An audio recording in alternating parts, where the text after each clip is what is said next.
자, 3번 문제 볼게요. 자, 3번 문제는 이제 그 유스테누스상제에 관련된 내용이거든요. 그래서 그 유스테누스상제의 그 것을 알 수 있는 것이 뭐냐면 그 밑에 있는 법학입문이라는 게 있어요. 예, 법학입문이라는 것은 뭐냐면 그 당시 그 유스테누스 법전이 그 한 세네 개로 구성이 되는데 그 당시 유스테누스 법령직, 학설신찬, 법합제요, 그 다음에 신법령직 이렇게 이런 것도 있거든요. 그래서 여기에서 이제 그 쭉 내용은 법합제요가 뭐냐면 법학입문서야. 그래서 그 법학을 그 유스테누스 법전에 관련된 어떤 그 법의 근거, 편찬 의도 이런 것들을 이제 밝히는 내용인데요. 자, 그래서 이제 요게 유스테누스 항제 이렇게 쓰시면 되고 그 유스테누스 항제 업적을 쓰시면 돼요. 뭐 문제가 어렵지 않아요. 로마법 대전은 집대성 있고 성소피아 성당을 건립했고 건립이란 말보다는 이제 중축이란 말이 이제 정확하겠죠. 예, 좀 수정해 주세요. 제가 수정한다 해갖고 못했는데.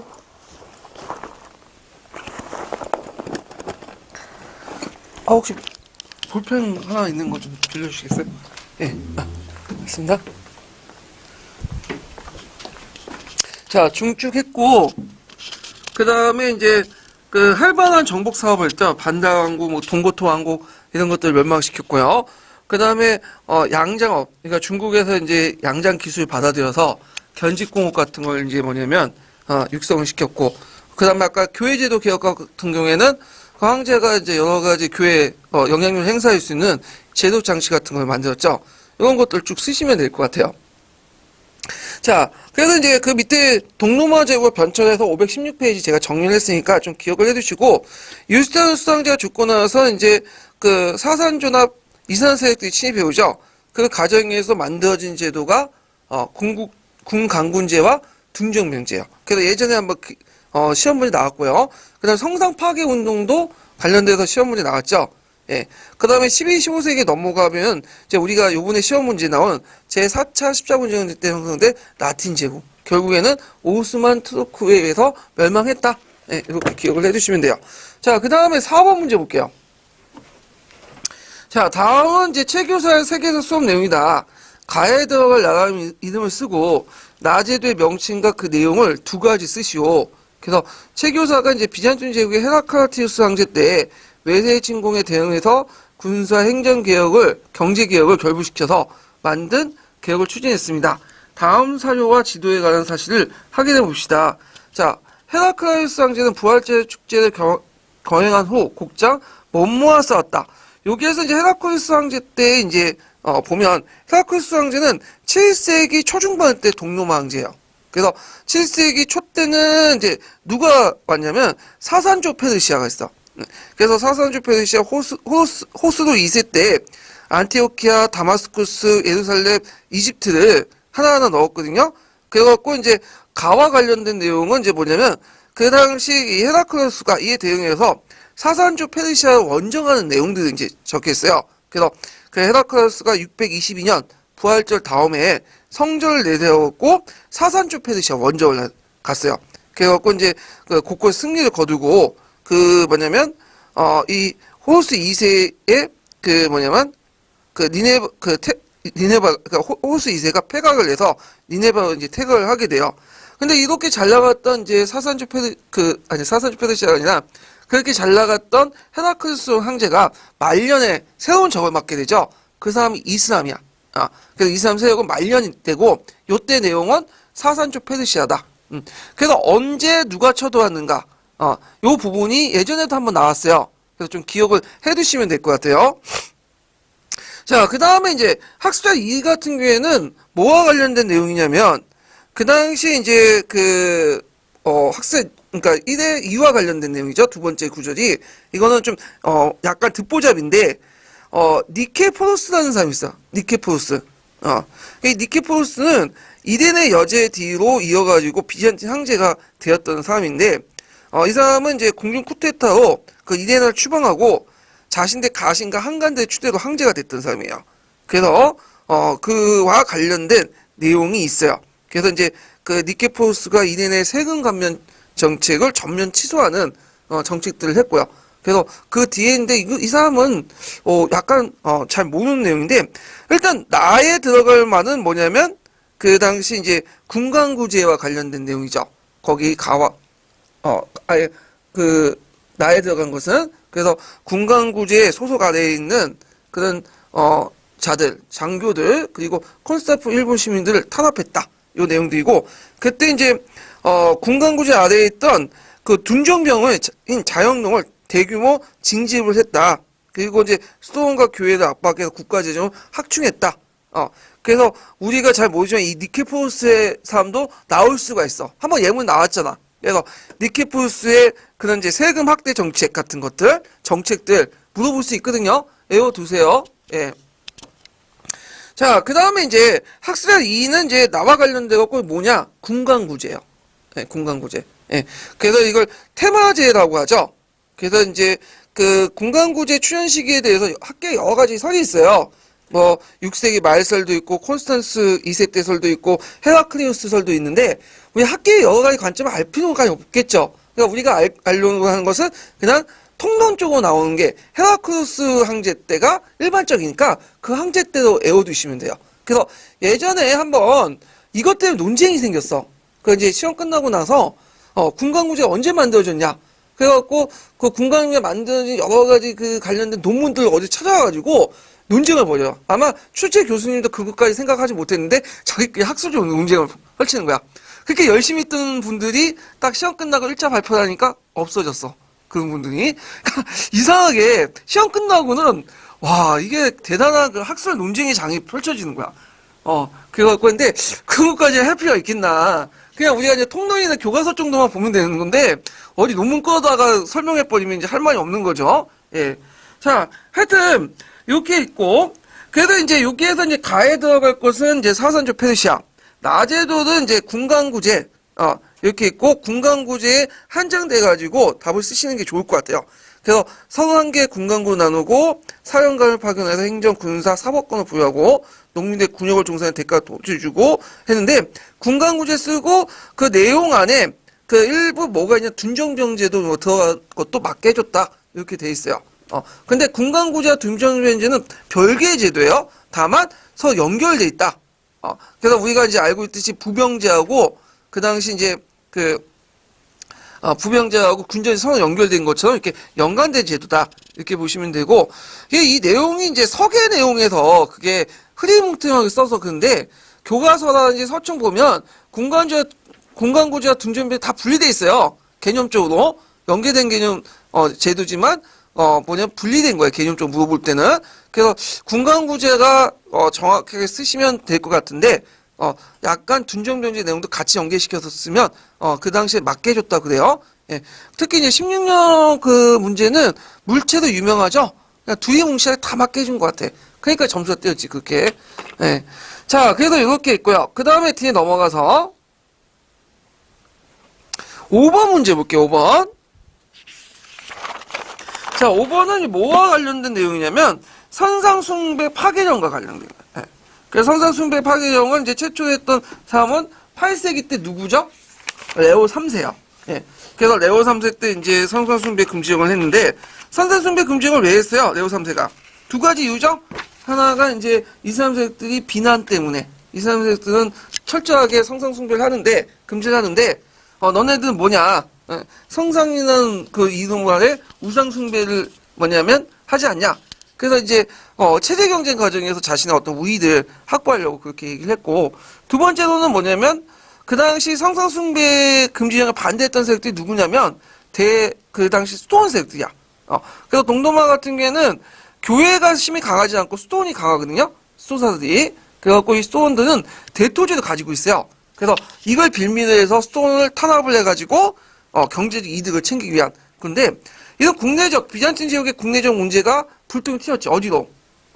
의도하지 않게 그 당시 서노마 교황 간의 갈등을 불러일으켜요. 서노마 교황 입장 때는 이걸 반대했죠. 왜 반대했어요? 성상숭배를 금지할 경우에는 게르만족들을 포기할 수 없다. 그래갖고 그것들 갈등을 하다가 결국에는 11세기 넘어가서 서로 파문을 치면서 완전 교회가 갈라지게 된 거잖아요. 자, 근데 이 선상숭배가 동로마에서 계속 했냐? 그건 아니에요. 했다가 또 풀어졌다가 또 했다 그래요. 그래서 이제 보면 처음에 이제 성상숭배를 했다가 이게 제1차 성상숭배 금지령이에요. 그래서 이제 있다가 나중에 이제 이레네 여제 때 다시 풀어졌다가 다시 네오 5세 때 성상숭배 금지율동 되죠. 예. 그래갖고 이제 있고 이때 2차 성상숭배 금지령도 843년에 철회가 돼. 그래서 지금 그리스 정교는 성상을 금지를 안 해요. 이게 팩트예요. 예.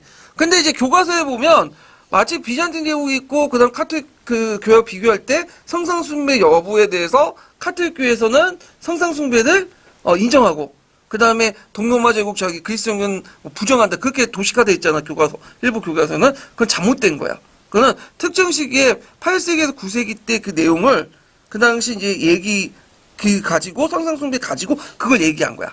그래서 이건 잘못된 거고 지금은 한다. 그래서 그런 유풍들이 이제 지금 남아있는데 그게 뭐냐면 이콤이라는 거죠. 그래서 성화가 그랬죠. 성화. 그래서 이제 성상보다는 성화를 이제 그렸고, 그 다음에 이제 성화도 어떤 이제 숭배 대상이 아니라 상징적인 모습들을 그려놓은 거죠. 일종의 예수님이나 성자들의 어떤 행적들을 그려놓은 게 있는 것들인데, 그것도 지금 남아있다. 예. 자, 그러면 이제 보죠.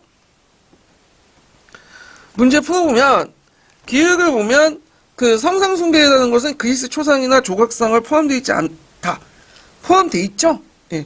예수, 마리아상, 각종 세인트상, 성인상 다 포함되어 있어. 예. 그러니까 이슬람교도들이 그것을 예수인데 일단 예수를 신을 안 보죠. 이슬람교도는. 그리고 예수 신이라고 생각해도 신의 모습은 인간의 상상을 통해서 만들 수 있어 없어요? 없죠. 그걸 신의 모습을 인간을 통해서 상상을 통해서 만든다고 해도 이건 신이 아니야. 신의 이름만 붙여진 거. 누구예요? 인간이 만든 우상에 불과한다는 거죠. 예. 그래서 이제 비난을 했던 거죠. 그 다음에 니은은 지지했던 기관은 대표적인 기관은 스톤이었다. 예. 자, 거기 이제 니은은 이렇게 정확하게 지금 안 쳐져 있는데 성상을 파괴해야지 맞아요. 이게 주시고 잠깐만요. 선상을 파괴한 선상 맞네요. 선상. 예, 지지한 거니까. 예, 제가 잘못했어. 예. 자, 선상을 지지했던 대표적 기관이 스톤이죠. 그래서 성상을 숭배를 뭐냐면 지지했고 반대했던 거 뭐야? 황제죠. 요거 연결시켜서 보시면 돼요. 자, 그 다음에 디귿을 보면 선상 파괴 운동이 시작되었다. 자, 이 선상 파괴 운동은 비잔틴 제국의 멸망까지 지속됐다. 이건 틀렸죠. 아까 얘기한 제2차 성상숭배 파괴가 진행된 후에 843년에 철회돼요. 네. 그래서 지금은 선상숭배 인정해요. 자, 그 다음에 이제 보면, 니은은 사산조 페르시아를 만다. 이 성상숭배 금지령이 일어날 때는 8세기 중엽이기 때문에 이미 시대적으로 사산조는 없었죠. 누구죠? 2, 3세기죠. 그래서 이제 틀렸고, 그 다음에 성상 파괴를 주장하는 황제와 이에 반대 교황 사이 갈등이 심화됐다. 자, 이걸 계기로 해서 나중에 교황이 이제 더 이상 동로마 황제부터 정치적 보호를 못 받으니까 선택한 사람이 누구예요? 피핀이나 그 다음에 카누스 대제 같은 사람들이죠. 그래서 프랑코 왕국의 제후를 맺게 되었다. 이렇게 이제 보시면 돼요.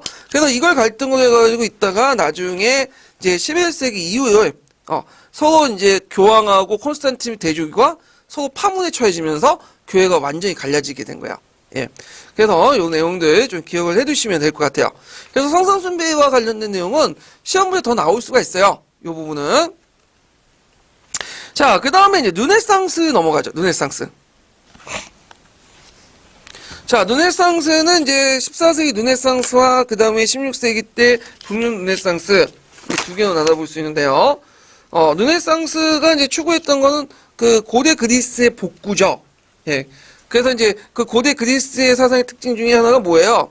인간 중심주의고 합리적인 지형이잖아. 근데 이에 중세는 뭐죠? 신 중심의 어떤 세계가 빠져 있었죠. 그래서 이제 그 내용들 이제 가지고 1번 문제 풀어보면요. 유럽에서 인간 중심주의 합리적 요소가 사상적 주를 이뤘던 시기를 연표해서 고른 것은 자, 여기에서 이제 보면 어디가 어디겠어? 그리스 로마니까. 기읍과 아니 그리스가 그러니까 인간 중 합리종이니까 그리스죠. 예. 그리스 기읍. 그다음에 니은은 로마 시대 때는 실용적이고 실제적인 문화가 발달됐죠. 그러니까 디귿은 신중시의 문화가 발달됐고 다시 니을 르네상스 시대 때 인간주의 합리적 요소가 다시 돌아가죠.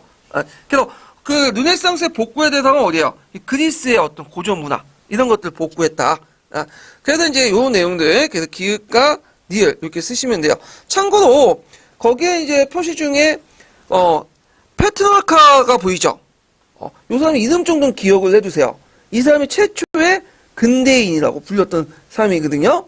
그래갖고 이제 이 사람은 이탈리아인인데 그 아프리카라는 라틴어 서사시도 썼고 그 다음에 이탈리아 토속어로 칸초니에라는 것들을 썼어요. 그래서 이 페트라카의 어떤 정신은 인간 중시적 문화를 발전시키는 큰 영향을 줬고요. 그래서 이 페트라카를 최초의 근대인이라고 평가를 받던 사람이에요. 그래서 요 사람 이름 정도는 기억을 해두시는 게 좋을 것 같아요. 자, 그 다음에 2번을 볼게요. 자, 이거는 르네상스 시기 때 이제 도시국가와 관련된 거야. 자, 르네상스는 이제 그 시대 때 이탈리아는 분열돼 있었어요. 그래갖고 북이탈리아 같은 경우에는 제네바나 밀라노, 베네치아, 필렌체 같은 여러 도시국가들이 있었고요. 그 다음에 중부 지역에는 교황령이 있었고, 그 다음에 남부에는 뭐 나폴리 왕국이나 양시칠레 왕국들이 큰 봉건 왕국도 있었죠. 근데 이제 주의할 것은 이 북유럽 지역에 있었던 도시국가든 우리가 알고 있는 중세시대 봉건 왕국들이 아니에요. 그 하나하나가 뭐예요? 다 중앙 집권하던 그 영역국가들이야. 그러니까 우리 시고 따지면 그 중국의 애들 시고 따지면 전국시대 때 전국 친홍하고 비슷하다고 보시면 돼요. 예, 춘추시대 때 국가가 아니라. 자, 그래서 이제 요 도시국가와 관련된 내용도 있는데 이건 석에 있는 내용이죠. 그럼 내용을 보면 여기 첫 번째 구절을 보면 이제 그 알 수 있는 게 두카토라는 게 있어. 두카토. 두카토는 이제 뭐냐면 베네치아에서 유통됐던 금화예요. 중세 시대 때 기축동화죠. 기축동화 달러처럼. 두카토 외에도 이제 플로리아에 갖고 이제 필렌체에서 쓰는 것들인데 이 두카토와 필로리아는 그 당시 이제 유럽 쪽으로 유통됐던 그 통화다. 그다음 두 번째 티치아노, 조르존네, 티레토노, 베르네스 같은 화가들 쭉 있는데 요거들은 이제 어디에서 배출된 화가냐면 그 베네치아에서 배출된 화가들이죠. 그래서 여기에서 이제 물어보고 있는 건 이탈리아 베네치아와 관련된 내용이라는 걸 좀 보시면 되고요. 자, 문제를 하나하나 풀어보면 자, 비스콘티가가 직계가 단절되자 용병대장이었던 스포르자가 정권을 장악했다. 자, 요거 1번은 어디와 관련된 걸까? 이거는 밀라노죠, 밀라노.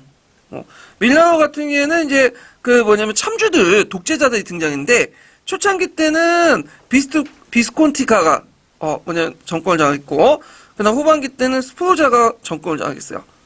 밀라노와 관련된 내용이고 그 다음에 이제 이탈리아 남부에서 봉건적 체제를 유지했으며 에스파냐, 프랑스 쟁탈 대상이 됐다. 여기는 이제 어디냐면 그 남부 지역 양시칠리아 왕국이에요. 양시칠리아 왕국. 그래서 보통 이제 그 이탈리아 같은 경우에 남북 간의 어떤 경제 차이가 있었는데 북부 지역은 상당히 발달돼 있죠. 선진 지역이고. 그 다음에 남부 지역은 되게 경제 후진 지역이고 발달하지 못했어. 예. 그건 이때부터 이제 출발했다 보시면 돼요. 예. 그래서 이제 우리가 있는 마피아들 다 어디 나온 거예요? 남부 지역에서 나온 거잖아요. 예. 그래서 이제 최근에 이탈리아에서 보면 북부에서 독립하자고 해요. 남부는 남부에서 왜? 북부는 세금을 많이 내는데 남부는 저는 내지 않거든. 예. 그래서 이런 것들이 있다는 거 좀 기억을 해두시면 되고, 그래서 이 양시칠리아 왕국을 둘러싸고 나폴레옹 왕국을 다 둘러싸고, 그다음에 프랑스 앙주가와 그다음 스파인 아르곤가가 대립이 일어났어. 그래서 처음에는 앙주가가 지배했지만 나중에 시칠리아 만중 사건이 일어나고 스페인 아르곤가로 이렇게 넘어가요. 여기는. 자, 그 다음에 3번은 이제 대의에서 총독을 선출하고 실무 담당 소위원회 두었지만 실질적으로 핵심 기구인 10인위원회가 있었다. 자, 10인위원회가 이제 했던 곳은 어디냐면 여기에서는 베네치아죠. 예.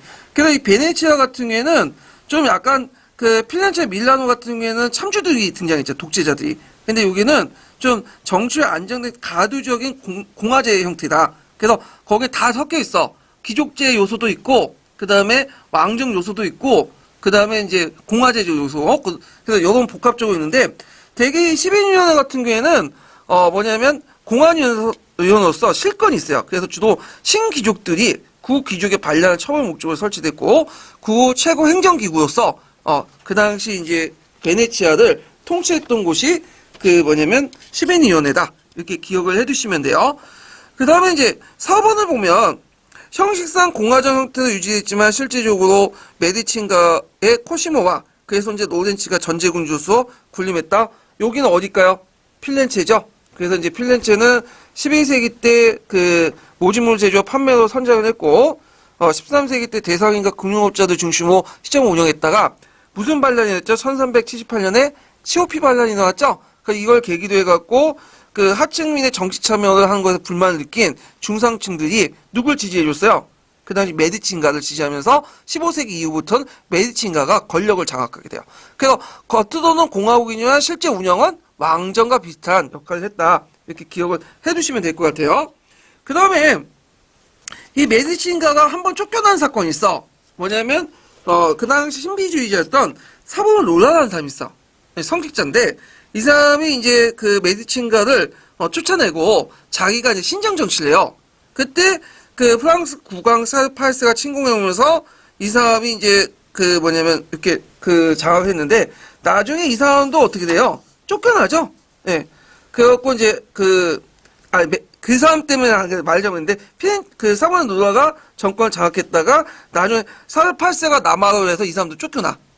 그래서 다시 메디친가가 권력을 장악하게 되죠. 그때 이 메디친가 권력을 장악하고 나서 이름을 뭘로 바꿨냐면 토스카나 공화국으로 바뀌어요. 왜냐면 그 필렌체 주변이 뭐냐 토스카나 평원이에요. 그 지역도 이제 필렌체 지역이거든요. 그래서 이제 토스카나 공화국으로 개칭됐다. 이렇게 보시면 돼요. 그래서 요 관련된 내용은 서양사 개론에 있어요. 구체적으로 이 도시국가의 특징들을 파악을 해두시면 되고요. 자, 3번은 뭐와 관련된 내용이냐면 그 당시 이탈리아 르네상스의 특징하고 그 다음에 또 북유럽 르네상스의 특징 요거 이제 비교해 부분인데 요거는 이제 그 세계문화사라는 책이 있어요. 세계문화 지금 잘 안 보고 있지만 예전에 세계문화사 책에서 좀 나왔거든요. 그 관련돼 갖고 이제 나와 있는 책인데 자 이탈리아 르네상스하고 북유럽 르네상스는 차이가 있죠. 네. 어떤 차이가 있을까요? 자 일단 이탈리아 르네상스는 그리스 로마 고전 특히 그리스의 고전 문화를 바탕으로 했고 그래서 신미적이고 귀족적이고 문예지향적인 성격을 있어요. 왜냐면 그 이탈리아 르네상스에서 만든 그 여러 가지 예술품이나 작품들은 누가 소비했을까요? 다 그 당시 부르주아, 교황, 그 다음에 일부 공공 귀족들이 소비했어. 돈 많은 사람들이 소비한 거야. 그러다 보니까 이런 특징들을 가지고 있는데 반해서 반면에 그 당시 이제 그 북유럽 르네상스 16세기 때 알프스 이후의 르네상스 좀 다르죠. 이들도 고전을 추구하지만 이때 고전은 그리스 로마 시대 고전이 아니야. 어디죠? 원시 기독교. 그러니까 원시 기독교라는 것은 우리가 알고 있는 교부 철학이죠. 플라톤 사상을 바탕한. 그 다음에 이제 그 상당히 사회 비판적이고 종교적이고 이런 특징을 갖고 있다. 그리고 상당히 대중적이에요. 왜 그러냐면 그 당시에 이제 그 독일이나 그런 지역은 교황의 박해를 받고 있었죠. 간섭이나 통제를 받고 있었고 그 다음에 또 이 예술품들 그 소비한 사람들이 뭐 귀족도 있겠지만 어떤 사람들이 되게 많냐면 일반 민중들이 많아요. 그래서 민중들의 어떤 삶을 그린 것들을 많이 소비를 했다. 그래갖고 민중의 모습도 많이 그리고 또 하나의 특징은 뭐냐면 그 문학 작품들이 거의 대부분 라틴어가 아니라 뭐죠?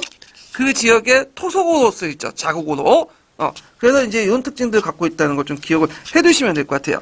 자, 그래서 여기에서 물어보는 건 북유럽 문화와 북유럽 르네상스와 이탈리아 르네상스의 차이점. 요걸 물어보니까 좀 기억을 해두세요. 그래서 그러면 여기 이탈리아 르네상스와 관련된 내용은 문예지향, 그 다음에 신미성 추구. 요거죠. 그래서 기족적인 티 하는 것을 니은과 디귿. 자, 사회비판과 종교지향은 뭐죠? 알프스 이북의 르네상스죠. 그래서 요거가 이제 보시면 되고 그 다음에 이제 뒤에 문제 보면 4번 문제 보면 이 4번 문제가 상당히 이제 좀 어려운 문제예요. 예. 그래갖고 있는데 자 요거는 이제 11년 2차 기출문제 나왔던 건데 자 가와 나는 고등학교 세계사 수업에 자세한 자료이다. 자 교사 수험표를 14세기에 살았던 두 인물의 삶을 통해서 당시의 유럽의 이슬람 사회를 이해한다고 정했을 때, 제시된 사유에 비춰 목표 설정의 절정성 여부를 물어보고, 일단 첫 번째 물어본 게 목표 설정의 절정성 여부죠. 줄 쳐놓으세요. 예. 왜냐면 이거 지문이 긴 거는 이게 2개, 3개 물어보는지 뭐 참 헷갈려. 그러니까 줄을 쳐가면서 봐야 돼. 나중에 문제를 놓칠 수가 있어요. 줄 쳐놓지 않으면.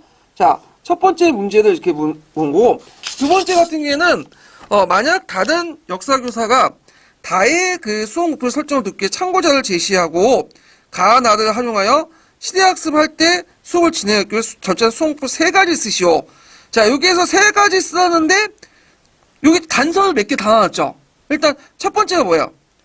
목표 설정을 돕기 위해서 참고자를 제시하고, 그 다음에, 가와 나를 활용해갖고 14세 시대학습을 수료할 때 적절한 수업법 3가지를 제시하고, 그 다음에, 거기에다 이제 주요 배경 사건들 기수하시오. 이게 있고요. 그 다음에 이제, 그리고 이 수업을 위해서 교사가 제작할 때 활용할 수 있는 시각자료의 종류와 내용을 쓰시오. 그럼 여기에서 몇 개를 물어보고 있네, 지금. 자, 첫 번째, 목표 설정의 절제성 여부. 그 다음 두 번째 뭐죠? 수업 목표의 3가지를 쓰고, 주요 배경, 사건, 사건 기술, 그 다음에 시각교조의 종류 한 4가지를 물어보고 있죠, 지금. 그래서 지금 딱 보면 서양사와 관련된 거지만 실제로는 뭐가 거의 대부분이야. 역경은 문제예요. 서양사 예문만 주어진 거고. 그러면 가는 뭐냐? 이 가사조 같은 경우에는 뭐냐? 프란체스코가 썼던 디마로 티타니인 건데, 이거는 이제 직접 자신의 경험을 바탕으로 편지를 쓴 사료예요. 그래서 근데 이게 나중에 이제 발견됐어. 그래서 이게 이제 편지 뭉투가 편지로 이렇게 쓴 뭉치가 나중에 발견이 됐는데, 요게 가사료의 특징을 보면 우리가 보통 르네상스 시기, 14세기 르네상스 시기들 호황교 생각하고 있잖아. 그래서 이탈리아 르네상스 배경 중에 이렇게 나와있죠. 로마가 그 이탈리아 르네상스 배경 중에 북이탈리아 중심으로 해갖고 무역이 발달했다. 근데 이게 아니라는 거지. 왜냐면 이 가사료에 보면 그런 내용이 하나도 없어요. 그 시대가 상당히 힘들었다는 거야. 그래서 그때 이제 학자들은 이게 뭐라고 보냐면, 그 르네상스 시기였던 1336년부터 200년 동안을 대불황기에 빠졌다고 보고 있어요. 그래서 이제 그 여기에서 유럽의 어려운 경제 상황을 지금 이렇게 보여주고 있다는 걸 알 수 있고요. 근데 이제 나는 뭐냐면 이븐 할둔이라는 사람이 있어요. 이븐 할둔은 유명한 뭐죠? 이슬람 역사학자죠. 그래서 역사 소설인데, 그래서 이 역사 소설에서 이제 쭉 내용을 보면 알 수 있듯이 16세기 때 그 바스코 다가마 인도항을 발견하기 이전부터 이슬람 상인들이 인도항을 이용해서 막대한 부를 축적했고 상당히 잘 나갔다. 그러니까 대비된 모습이죠. 여기에서 이제 볼 수 있듯이 동시대의 사람이지만, 그래서 유럽은 경제가 죽었는데, 이게 뭐예요? 나는 상당히 이슬람 경제는 잘 나갔다. 요 내용들이 이제 지금 있어요. 자, 그러면 이제 문제를 이제 좀 보면요. 앞에 이제 그 14세기 살았던 두 인물의 삶을 통해서 당시의 유럽가 이슬람 세력을 이해한다는 목표를 할 때 이 목표 설정의 절정성 여부를 풀어나시오 이렇게 있는데, 자, 그 당시 유럽과 이슬람 세력을 이해한다를 정할 때 제시된 그 목표 설정의 적정성은 어떻게 할까? 이게 타당성이 있는가? 자, 여기에서 이제 그 보면 우리가 목표 설정을 할 때 행위동사부터 이제 좀 따져봐야겠죠. 행위동사. 자, 여기 행위동사는 뭐 영역별 행위동사로 지금 쓴 게 아니죠. 단서가 안 들어놨잖아. 영역별은 지식 이해 측면에 써라. 그 다음에 뭐 여기에서 기능 측면에 써라. 그런 말이 없죠. 그러면 뭘 써야 되겠어? 우리가 생각한 교육학 시간에만은 행위동사 써야 돼. 근데 여기 보면 이제 그 뭐 이해한다? 이 말 쓸 수 있을까 없을까요? 없죠. 이거는 일반적 행위동사, 명세적 행위동사를 써야 되겠죠. 관찰 가능한. 뭐라고 고쳐야 돼요? 설명할 수 있다. 그 다음에 기술할 수 있다는 명시적 행위동사 서술해야 돼. 일단 써야 되고. 자, 그 다음에 이제 여기에서 이제 그 보고 또 하나가 이제 뭐냐면 나와 관련된 내용이야. 나와 관련된 내용인데, 자, 가는 그 14세기에 살았던 두 인물의 삶을 근데 가는 맞을 수 있어. 근데 나는 맞을까 틀릴까 이거는? 이거 틀려. 이분 할투가 이거 관련된 내용 자기가 직접 경험하고 쓴 게 아니거든요. 가는 지가 그러니까 그 사람을 통해서 삶을 통해서 알 수 있는 게 아니죠 이거는. 그러니까 자기가 보고 드는 거를 적어놓은 거야. 이게 1차 사유적 성격이지만 나는 2차 사유적 성격이 있어요. 그러니까 요건 두 인물 삶을 통해서인데 삶 자체가 안 되는 거지 지금. 가는 될 수 있어도 나는 안 돼. 무슨 말인지 아시겠죠? 예. 그래서 이제 1차 사유, 2차 사유 성격을 또 물어볼 수도 있는 거고요. 예. 그래서 요런 것들을 이제 보시면 되고요.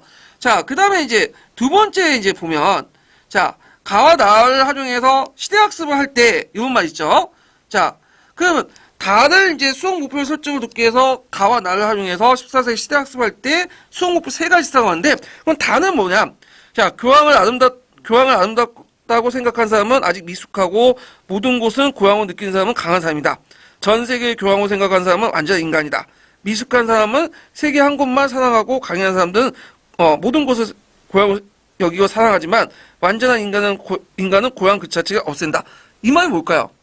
한 곳에 집착하지 자기가 태어난 곳에 집착하고 세계 여러 곳을 고향을 삼아라. 결국에는 교황 자체는 그 의미가 없다. 뭐 그런 의미인데 이거는 누가 얘기한 거냐면 이건 이제 어디 나와 있는 내용이냐면 갈색 책의 끝머리에 그 누가 얘기한 걸로 돼 있냐면 잠깐만 이 사람 누구지? 갑자기 생각 안 나는데 그 12세기 때 색스니 출신인 성직자 성 빅토 위고가 말한 거야. 그러니까 우리가 알고 있는 빅토리가 아니라 장발장 그 쓴 사람이 아니라 그 당시 이제 듣보잡이지만 성직자 성 빅토르 위고가 말한 내용이야. 여기에서 뭐 유독 한 곳에 자기만 보지 말고 여러 곳 봐라. 세계사적 관점에서 이제 봐라. 이런 내용에서 의미가 들 수 있겠죠.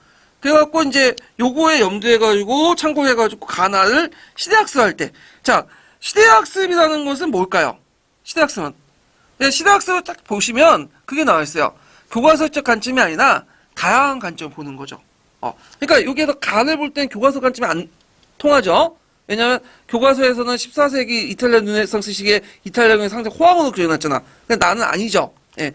그래서 이런 것들 볼 때 어떻게 이제 그 뭐냐면 그 이걸 바탕으로 해서 수험표 세 가지 써라.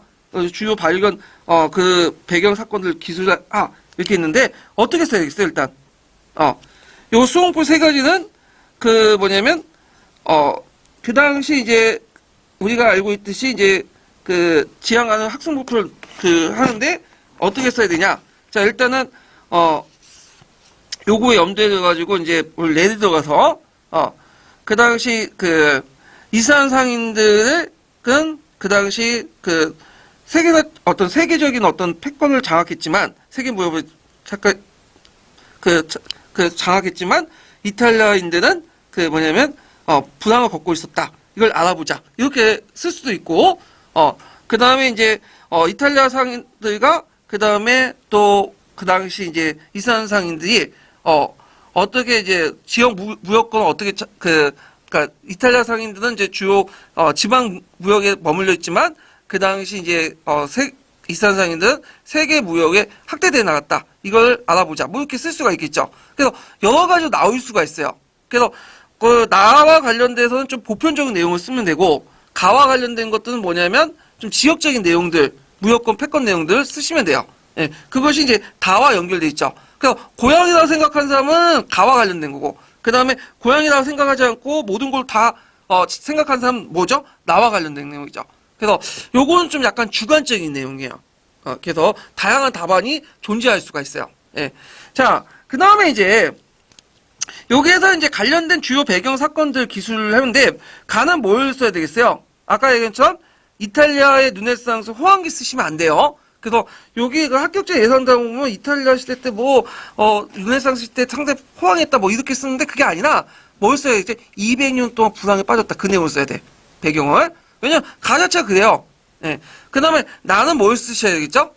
그 당시 이스라엘 상인들이 뭐까지 인도양 무역권이나 이런 지중해 무역, 인도양 무역권이나 이런 인도양 무역권을 장악했다. 그리고 그런 것도 중개무역을 번성했다. 이런 것들 쓰시면 되겠죠? 예. 자, 그 다음에 마지막으로 이제 시각교재 종료 내용은 녹색책에 있는 내용을 쓰시면 되겠죠? 그래갖고 이제 이 녹색책의 시각자료 관련된 내용들 보면 그 당시 그림이나 슬라이드 자료, 동영상 자료 같은 걸 편집해서 이용할 수 있고, 그 다음에 이제 그 한 단계 이용해서 슬라이드 필름을 또 보여줄 수 있고, 예. 그때마다 상황을 설명해 준다. 그래서 요 자세한 내용은 역교 기본서에 있으니까 그 시각주의 종류와 내용은 참조하시는 게 좋을 것 같아요. 그래서 요거는 문제가 상당히 어려워. 그래서 첫 번째하고 네 번째 지문은 그냥 풀 수 있는데, 이 두 번째 지문 있죠? 그 시대학습 이용해서 목표 세 가지 써라. 이거는 상당히 어려운 내용이다. 그래서 요건 좀 생각을 할 문제예요. 이 부분은. 자, 그래갖고 이렇게 있고, 아마 이렇게 추상적인 문제는 안 나올 것 같아요, 제 생각에는. 너무 추상적인 문제가.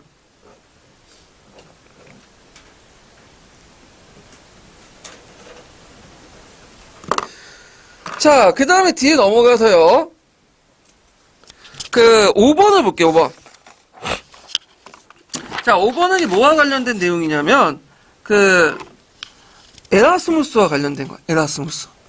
에라스무스는 여러분들 알다시피 16세기 때 그 살았던 사람이죠. 이 사람은 이제 북유럽 르네상스를 주도했던 사람이고, 여러 가지 업적을 남겼어요. 예전에 한번 문제 나왔지만, 그 에라스무스 업적 중에 하나가 뭐냐면 우신예찬이죠. 그게 이제 첫 번째 가는 우신예찬이야. 예. 그 우신예찬이란 건 뭘 의미한 거예요? 어리석은 신을 통해서 이름을 빌려가지고 그 당시 뭘 비판한 거죠? 타락한 교회나 이런 것들 성직자를 비판하는 것이죠. 그 다음에 또 두 번째 업적은 뭐냐면 이 사람이 그 라틴어 성경판을 했어요. 라틴어 성경판. 근데 이때 라틴어 성경판은 불가타 성경판이 아니에요. 예전에 그 원본 있죠. 히브리어나 원래 원본은 뭘로 적혀 있죠? 그 구약은 헤브리어, 그 다음에 신약은 히브리어죠. 그래서 신약 중에 히브리어를 라틴어로 다시 번역을 한 거야. 그러면 예전에 그 라틴어 성경판하고 반대인 거죠. 예전에 라틴어 성경판은 좀 불가타해서 의역을 했거든요. 그러니까 자기 그 뭐냐면 교회 나름대로 의역을 했어. 교회 중심으로. 근데 요때 라틴어 성경판은 직역을 했어요. 그래서 이 라틴어 성경판, 직역한 라틴어 성경판이 뭘로 이제 나중에 하죠? 나중에 자국 성경을 할 때 이걸 바탕으로 번역을 한 거야. 그러다 보니까 교회의 뭐냐면 권위가 없어지게 되죠. 그래서 종교개혁을 앞장섰던 인물이다. 물론 그 사람이 종교개혁을 주도했던 건 아니지만 일단 그 종교개혁의 어떤 바탕이 됐던 사람이야. 후에 뉴턴이나 이런 사람들의 영향을 줬고요. 자, 그 다음에 이제 그 사람은 종교개혁에 어떤 영향을 줬지만 바탕이 됐지만 그 자신이 종교개혁을 원하진 않았어요. 이 사람이 원하는 거는 뭐였어요? 교회 안의 개혁이야. 그래서 카톨릭을 인정하면서 그 교회 안의 개혁을 추구했던 사람이고, 반대로 그 영향을 받은 루터 같은 경우는 뭐죠? 교회 밖의 개혁이죠. 아예 카톨릭 교회도 부정하고 새로운 교회를 만들자는 거야. 그러다 보니까 이제 가와 나의 갈등, 그러니까 이제 가와 에라스무스와 그 당시 루트의 갈등이 이제 있게 되죠. 처음에는 사이가 좋았는데 어떻게 나중엔 벌어지게 돼요. 언제? 루터가 새로운 교회를 만들려고 할 때 이제 벌어지게 되죠. 그 과정에서 이제 무슨 논쟁이 있냐면 나의 자유의지론 논쟁하고 그 다음에 뭐가 나오죠? 노예의지론 문제가 나온 거야. 그래서 자유의지론하고 자유의지론과 그 다음에 노예의지론을 설명하려면 그 기반이 됐던 철학들을 좀 설명할 필요가 있어요.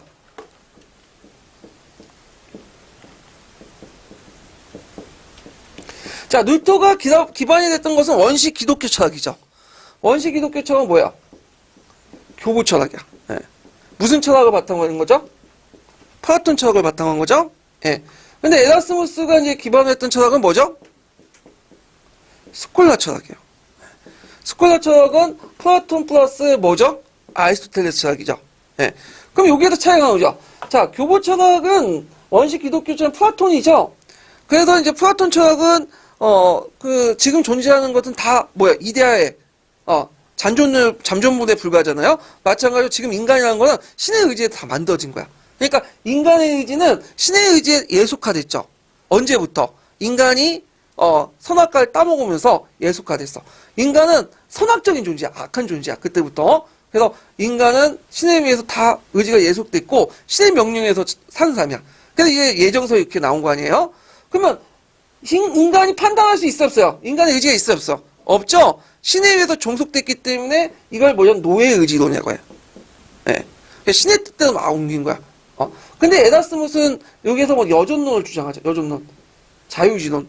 여존론은 뭐냐면 선악과를 따먹으면서 인간은 나쁜 존재가 됐지만 그래도 약간의 자유의지가 남았다. 그래서 자유의지가 남았기 때문에 이 자유의지를 바탕으로 할 수 있다. 자, 이걸 기반으로 했던 거 스콜라 철학 중 아리스토텔레스 쪽에 뭐가 있죠? 인간의 뭘 강조하는 거? 이성을 강조하는 게 있죠? 예. 그래서 요런 것들을 이제 여존론을 내세워서 자유의지론을 내세워요. 그 자유의지론에 따라서 교회와 그다음 교황의 권위도 인정하죠. 예. 근데 노예의지론에서는 교회와 교황의 그 권위, 성사제도를 인정 안 해. 왜? 다 인간도 나쁜 거 완전 나쁜 놈이 무슨 그 교황과 교회도 결국 인간이기 때문에 그들에게 무슨 권한이 있어, 권위가 있고, 그도 자유의지 없다는 거야. 그렇지만 얘네들은 인간의 이성이 교회나 교회도 존재하기 때문에 자유의지로서 성사제도를 인정해 주는 거야. 칠성사제도. 자, 그러면 이제 요런 그 차이점을 보이고 있다. 그러면 종교개혁 입장할 때는 스콜라 철학을 받아들이면 안 돼. 왜냐, 스콜라 철학을 받아들인 건 꼭 교회의 권위를 인정해 주는 거야. 그러나 자연스럽게 교부처가 강조할 수밖에 없고, 그리고 인간의 의지는 어디에 초점에 예속했다? 신의 의지에 예속했다. 주장하면서 교회에 가지고 있는 권위를 부정해버리는 거죠. 그래서 요 둘 간의 차이점 좀 기억을 해주세요. 자유의지론 또는 여존론이라고 부르는 자유의지론과 그 다음에 루터가 얘기하는 노예의지론의 차이점. 요거를 있다. 그래서 요거 관련돼 갖고 신학적인 어떤 그 교리 논쟁이 있었죠.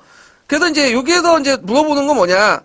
가작품을 대표하는 16세기 문화운동 등장 배경의 특징. 그래서 이제 16세기에 들어가면 그 당시 이탈리아는 분열이 돼 있었죠. 외부 침략이 많았고, 거기에다 또 지리산을 발견을 해서 지중해 무역을 몰려 넘어가요. 대서양 무역을 넘어가죠. 네. 그래서 돈줄이 어디로 넘어가? 북유럽 쪽으로 넘어가. 독일 쪽이나. 그러다 보니까 당연히 많은 학자들이나 이런 사람들 어디로 가겠어요? 저쪽 그 북유럽 쪽으로 가겠죠. 그러다 보니까 이제 여기가 중심이 될 수밖에 없고, 그 다음에 이제 그 운동이 종교개혁을 반응에 끼친 영향. 자, 아까 얘기한 것처럼 그 북유 르네상스 특징이 뭐라 했어요? 상당히 종교 비판적이라 했죠. 그래서 이제 그리스 로마 시대 때 고전 연구하는 게 아니라 원식 기독교 철학을 연구하고, 그 다음에 그 성경책도 지금 불가타를 부정하고 시브리어나 그 당시 이제 헤브라이로 적혀 있는 그리스 원문이나 헤브라이어로 적혀 있는 그런 책을 가지고 번역을 하죠. 이런 것들을 연결시켜서 보시면 되고, 그 다음에 이 작품들이 저수한 인물이 루트의 종교개혁에 대한 취한 입장이 변화가는가 그 계기를 가와 나의 근거를 쓰시오. 자, 처음에는 호의적이었죠. 그런데 루터가 어떻게 해요? 그 당시 이제 교회에서 벗어나고 독립된 교회를 만들려니까 이때부터 비판하게 되고, 그래서 이제 요때 가와 나는 노예의지론 있죠? 노예의지론에 대각해갖고 쓰시면 될 것 같아요. 그러니까 자유의지론과 노예의지론 비판 과정들을. 그래서 요런 내용도 있는데 요것도 되게 어려운 문제예요. 그 앞부분은 그냥 교사 통론에서 찾으시면 되는데, 그 자유의지론하고 노예의지론 논쟁 있죠? 요거는 그 통론에서 저는 찾지 못하고 어디에 찾았냐면, 우리가 그 보는 개선서가 아니라 저희 논문에서 찾았어. 그럼 요거는 좀 어려운 문제다. 이 정도까지 나오면 좀 힘들 문제죠. 그래서 10년도 문제는 1차가 힘들었는데 11년 문제는 2차가 어려워요. 상당히 어렵게 냈어, 문제들.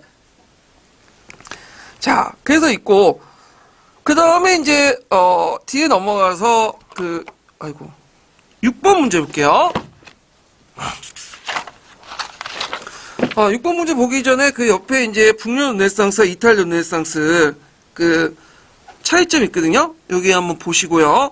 예, 이건 서양사 개론과 서양사 강의 있는 내용들을 좀 정리를 해봤어요. 제가 종교개혁과의 종교 전쟁을 볼게요. 자, 종교개혁의 기반을 이뤘던 사람이 누구라고 했죠? 에라스무스죠? 그래서 에라스무스는 종교개혁 자체는 반대했지만, 이 사람이 의도하진 않았지만, 종교개혁의 어떤 선구자적 역할을 했어요. 예. 자, 에라스무스가 이제 쓴 글이다. 그의 소원은 그가 죽은 뒤 얼마 지나지 않아 유럽에서 거의 실현되었다. 이러한 일이 가능하게 된 가장 중요한 계기를 쓰고, 그로 인해서 인한 영향 한 가지 쓰시오. 이렇게 했거든요. 나는 성경이 모든 언어로 번역되어 스코틀랜드 사람이나 아일랜드 사람, 심지어 터키 사람들 성경을 읽고 이해할 수 있기를 소원한다. 나아가 쟁기를 끄는 농민들도 성경 구조를 읊조릴 수 있도록 갈망한다. 왜 근데 그 당시 성경을 잘 못 읽었을까요? 그 당시 성격들은 물론 위클리프가 영어로 이제 번역은 했지만 주로 뭘 읽었다? 라틴어 성경판을 읽었어.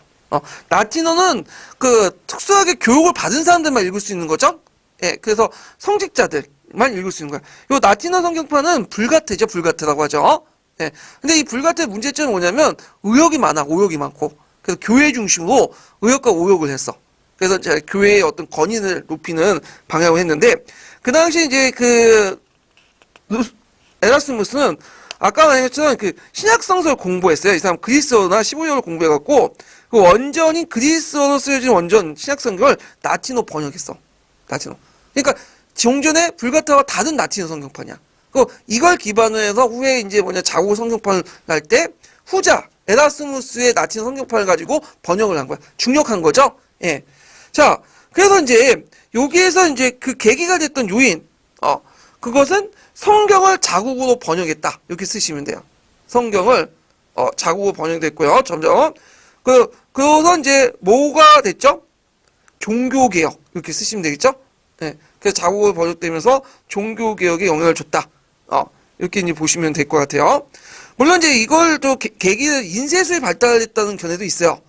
인쇄술이 발달돼갖고 종교개혁에 영향을 줬다는데 그것은 이제 인쇄술 발달도 맞아요. 근데 지금 문제 물어보는 게 뭐죠, 지금? 예문해 주는 게? 성경과 관련된 거죠.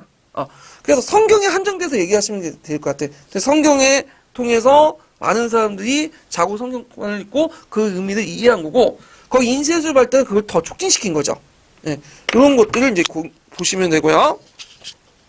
자, 그 다음에 2번 같은 경우 보면, 다음 자료는 상처 입은 건의들을 회복하기 위해 16세기 중엽, 새로 조직된 언어단체의 교육 가운데 일부다. 자, 새로 조직된 단체명과 창립자 이름을 쓰고 이 단체가 이룩한 주요 업적을 두 가지 쓰시오 이렇게 있는데 자 여기가 교회의 모든 가르침을 찬양해라. 성인의 유물, 순례, 면죄부를 찬양해라. 믿음, 복종, 가난 그리고 정절의 서약을 찬양해라. 모든 이 일에 진리를 얻기 위해서는 우리에게 설령 시게 보인다고 해도 교회가 검다고 말하면 그건 언제나 믿어야 돼. 이건 뭐냐면 교황 무호 요소야. 교황 무호 오조수라고 볼 수도 있고 또 동의의 무호 오조수라고 볼 수 있는데 여기 맥락 올 때는 교황 무호 오조수라고 볼 수 있어요. 교황은 절대적으로 오조가 없다는 거야. 무호 오조수를 주장했는데 자 그러면 여기에서 이제 그 교황 무호 오조수를 강조했던 사람들 조직은 뭐죠? 예수회죠. 예수회의 뭐야? 예수회의 목적은 예수의 군대라는 거야. 예수의 군대를 예수회를 창시했던 사람이 누구냐면 노를라는 사람이에요. 노를라는 사람은 어떤 사람이냐면 군인 출신이에요. 이 사람은 원래 스페인 군인 출신이거든요. 전쟁을 하다가 다쳤어. 그래서 병원에 가지고 이제 누워 있는데 그 성령을 이제 본 거야. 그래서 성령을 보고 나서 깨달음을 얻어가지고 늦은 나이에 어디 가냐 파리대에 가갖고 신학을 연구했어요. 근데 이 사람이 처음부터 공부 열심히 했던 사람이 아니라 나이도 나는데 이제 공부도 체질이 안 맞는데 공부를 못했죠. 당연히 파리대 간다고 해서. 근데 이 사람이 뭐가 뛰어났냐면 리더십이 되게 뛰어나. 매력, 인간적 매력이. 그래서 같은 그 동기생들 되게 나이가 어리잖아요. 똑똑하잖아, 애들은. 그러니까 그 사람들 지도하는 거야. 그래서 되게 무식한 사람이 뭐냐면 상당히 행동이 빠르잖아요. 근데 되게 많이 하는 사람도 뭐예요? 생각은 있는데 행동은 나서지 못하죠. 그러니까 그 행동을 같이 자기가 먼저 나서고 그 머리는 누가 되는 거야? 그 밑에 나이 어린 동기생들이 대주는 거예요. 그러면서 이 사람이 예전에 군대 경험을 바탕으로 해서 뭐냐면 종교직도 만들죠. 이게 뭐냐면 예수예요. 그래서 예수의 특징이 뭐냐면 철저하게 상하복의 군대식 조직이야. 그 군대 대빵은 누구예요? 교황이죠. 근데 특징이 뭐냐면 그 부회인들 자체가 그 당시 엘리트들로 몰려있기 때문에 상당히 똑똑해. 그래서 예수의 선교사들은 다른 선교사 집단보다 상당히 똑똑하다. 교회 교육을 많이 받았어요. 그래서 거기 예수의 선교사들 특징 보면 수학도 잘하고 천문학도 잘하고 온갖 기술, 무기술도 다 알아. 그래서 그걸 이용하죠. 해외 선교를 하잖아요. 그래서 그 당시에 이제 카톨릭 교세가 신교도의 압박 때문에 뭐예요? 많이 줄어들었죠. 많이 줄어들었잖아. 그래서 그 당시 유럽 안에서 카톨릭을 많이 회복하려고 노력했고 또 밖으로 나갔어. 중국이나 여러 나라 나가가지고 일본 가갖고 성교를 했죠. 그리고 그 당시 이제 성직자들이 너무 무식하니까 얘네들 교육을 시켜야 되겠다 해갖고 뭐죠? 각종 학교를 만들어요. 그리고 또 뭐냐면 이 사람들이 외교 무대에도 또 활약하고 트렌트 공예 있죠? 트렌트 공예도 개최를 주도하게 돼요. 그래서 여러 가지 업적을 세웠다. 자, 이런 것들 좀 기억을 해주시면 되고요. 그래서 단체명은 예수엠, 그 다음에 창립자는 노율라, 그 다음에 주요 업적들은 그 유럽에서 신교 세력 확대를 방지하고 카톨릭 세력을 회복 유지하는 데 크게 기여했고요. 교세 회복을 위해서 그 다음에 남북 아메리카, 아프리카, 아시아 지역에서 활발한 카톨릭 선교 활동을 했다. 그 과정에서 서양의 과학 지식과 전파를 기여했고, 그 다음에 또 아까 얘기했처럼 이들은 유능한 교사들이 많기 때문에 뭐도 만들었다? 교회 학교도 많이 만들었다. 이렇게 쓰시면 돼요. 트렌트 공리에도 주도했고, 자, 그래도 이렇게 있고, 그 다음 뒤에 넘어가서 3번 문제 볼게요. 자, 3번 문제는 뭐냐면, 종교개혁이 미친 영향이야. 유럽에서 종교개혁이 어떤 미친 영향, 이런 것들 이제 특징, 이런 것들을 이제 물어보는데, 자, 보기는 설명 중에 종교개혁에 관한 사항을 골라 묶은 것은, 자, 요거 이제 관련돼갖고 제가 529페이지에 르네상스, 14세기 르네상스와 그 다음 종교개혁의 어떤 비교표를 만들었거든요. 예, 실어놨으니까 그거 좀 참조해서 보시면요. 일단 종교개혁은 중세적 정통을 계승한 거예요? 반대한 거예요? 부정한 거죠? 중세의 어떤 스콜라 철학이나 교회 권위 이런 거 다 부정했잖아. 근데 이에 반해 14세기 르네상스는 중세의 부분적으로 인정해. 그래갖고 그 나중에 이제 16세기 르네상스지만 교회 성직자 타락을 풍자를 했지만 교회 자체는 인정했죠. 그 에라스무스나 토마스 모도 교회를 비판했잖아. 그렇지만 교회를 벗어나고자 하는 건 아니에요. 교회 안의 개혁이었죠. 예, 이런 것들이 이제 차이점이 있고, 그 다음에 이제 반봉건적 사회 개혁 운동의 면모를 가지고 있죠. 종교 개혁은 중세와 봉건을 비판하기 때문에 당연히 사회 개혁적인 요소가 가지고 있다. 예. 그 다음에 이제 디귿은 여러 봉건 제후주의 지지를 받았죠. 루터가 대표적인 거죠. 그 당시 루터가 왜 봉건 제후들이 지지했을까요? 그 당시 그 황제가 대립하고 있었죠. 봉건 제후들이. 그래서 황제는 중앙집권을 강화시키려고 하는데 칼 5세는 이에 반대해서 봉건 세력들은 반대했고, 그러다 보니까 이제 거기에 황제 대립정이었던 그 루터를 지지하게 돼요. 그래서 황제 고왕이 한 편을 먹고, 그 다음에 루터하고 제후들이 한 편을 먹고서 싸움이 일어나자. 이게 그 유명한 슈마카트 전쟁이죠. 그래서 이 슈마카트 동맹 전쟁에서 이겨가지고 그 뭐냐면 루터교가 인정받게 되잖아요. 뭐 이렇게 이제 보시면 되고, 자, 중세 유럽의 세계 통일을 무너뜨려 맞죠? 그래서 중세 유럽 같은 경우 두 개의 축에 의해서 운영되죠. 하나는 정치 권력의 통일적 세계는 누가 주도했죠? 신성 로마 황제가. 그 다음에 종교에서는 교황. 근데 이제 한 축이 무너지죠. 교황이. 그래갖고 교황이 무너지면서 예전에 카톨릭이 지배했는데 영적 세계를 또 하나의 세계가 등장하게 돼. 이게 뭐야? 신교들, 독립교회가 된 거잖아요. 그래서 이런 것들과 연결시켜서 보시면 돼요. 그래서 니은, 디귿, 리을 이렇게 보시면 되고, 자, 4번 문제 볼게요. 4번은 뭐와 관련된 부분이냐면, 그 당시 이제 그 위구노 7년과 관련된, 위구노 아니라 낭트 7년과 관련된 거죠.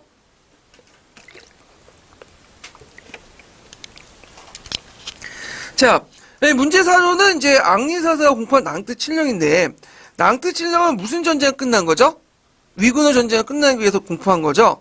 그래서 이제 위구노 전쟁은 이제 그 구교도와 그다음 프랑스 신교도의 위구노 간의 어떤 그 싸움이었는데, 요게 이제 뭐냐, 처음에는 종교적 문제 때문에 싸웠지만 요게 왕위 계승 문제나 그다음 국제적인 어떤 세력 관계가 이제 좌우되죠.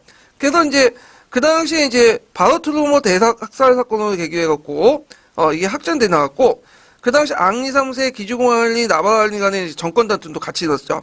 근데 앙리 3세하고 기중왕리가 서로 싸우다 죽어요. 그러다가 유일하게 이제 왕위 계승자가 뭐가 남죠? 나바로 앙리가 되죠. 근데 이 나바랄리의 문제점이 뭐냐면 이 사람은 신교도야.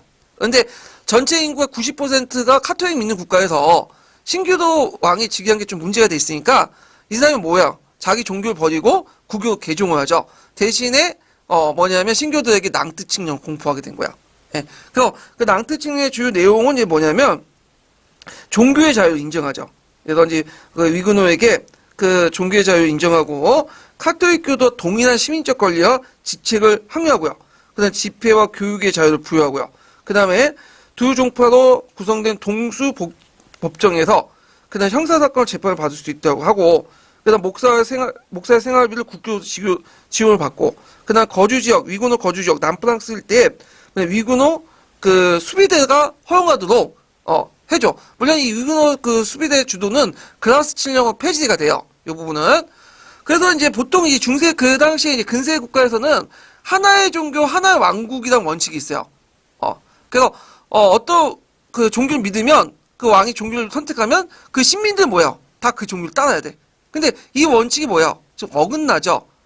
그러니까 나중에 이제 루이 14세 때 상당히 그게 마음에 안 드니까 그 당시 이제 이걸 폐지시키잖아요. 그래서 그 관련된 내용이 예전에 시험 문제 나왔죠. 그래갖고 요때 루이 14세가 이 낭트 칠령을 폐지한 칙령이 뭐죠? 예전 시험 문제 뽕떼부르 칠령이죠. 뽕떼부르 칠령. 요때 외워두세요. 자, 그러면 이제 요 목적은 뭘까요? 이거 낭트 칠령의 목적은 위그노에게 신앙의 자유를 인정해 주는 거 이렇게 쓰시면 돼요. 위그노에게 신앙의 자유를 인정해 주는 거. 그 다음에 이 칙령이 폐기함으로써 초래된 경제 결과가 뭘까요? 이건 아까 그 뽕테부르 칙령을 통해서 뭐냐면 그 폐기됨으로써 루이 14세 때 그다음 신교들이 망명을 가죠. 네덜란드나 영국 같은 나라로 망명해서 프랑스 경제에 타격을 입혔다. 원래는 이제 뽕테부르 칙령에서는 망명을 금지시켰어요. 다른 데 이주를. 근데 실질적으로는 됐다 그거죠. 그게 예전에 한번 시험 문제 나왔던 거고요. 자, 그 다음에 뒤에 넘어가서 5번 문제 볼게요. 자, 5번 문제 보면 자, 이 5번 문제 무슨 칙령과 관련된 거죠? 루이 14세가 내렸던 뽕테부르 칙령과 관련된 거야. 그래서 이제 신교도의 자유를 인정해주는 낭트 칙령을 폐지한다는 그 내용인데, 자, 그 보시면 자, 위대하신 군주인 짐의 조보였던 앙리 대왕은 이렇게 있죠. 자, 이렇게 짐이라는 건 루이 14세죠. 조보는 누굴까요?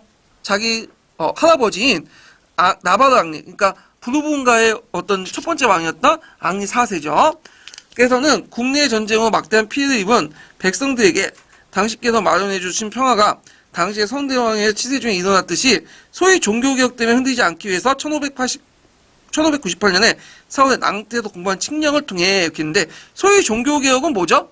소위 개혁종교는 위그노를 얘기한 거고, 이는 니은은 낭트 칙령을 얘기한 거죠. 그래서 이제 요것을 폐지한다 그 내용이야.